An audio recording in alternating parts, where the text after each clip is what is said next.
इस मंच पर बैठकर खाना पीना जो करता है उसके द्वारा श्रवण किया जाता है, उसका कोई फल नहीं मिलता। व्यास गद्दी पर बैठकर पिया जाता है, खाया जाता है, शास्त्र संगत बात न करके अपने मन अनुसार बात किया जाता है, उसके श्रवण का कोई फल नहीं मिलता। ये शास्त्र कहता है।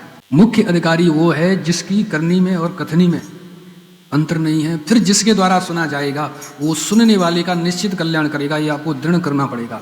एक मैया बाबा के पास बहुत ऊंची गई, जो बहुत ऊंची टीले पे रहते थे, और मैया पे चला नहीं जाता था। छोटे से अपने नाती को लेकर गई, नाती का मुख देखा तो वो गुड़ खाता था, और उनको चिंता होने लगी कि इसके तो गुड़ खाते खाते दांत भी गिर जाएंगे, मेरी बात मानता नहीं। तो वहाँ मैंने सुना एक महात्मा रहते हैं, उनसे जाके सलाह लूँ।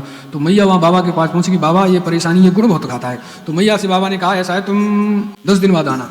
10 दिन बाद गई, बाबा ने कहा 3 दिन बाद आना। फिर 3 दिन बाद गई तो उन्होंने कहा अब तुम कल आना। तब जब कल गई तो बाबा ने कहा कि ऐसा है बेटा, गुड़ मत खाया कर।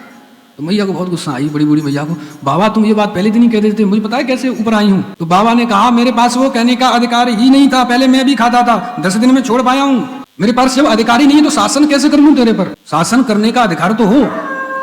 तो हम कह तो रहे हैं जीवन संयम तो होनी चाहिए, 3 घंटे हम अपनी प्यास नहीं रोकी जाती। तो उसके द्वारा श्रवण किया हुआ ना हमारा कल्याण करता है, व्यर्थ है। ये शास्त्र प्रमाण है। मैं अपनी बात कहूँ तो हमारे गुरुजी ऐसे को बड़ा निकृष्ट कहते थे।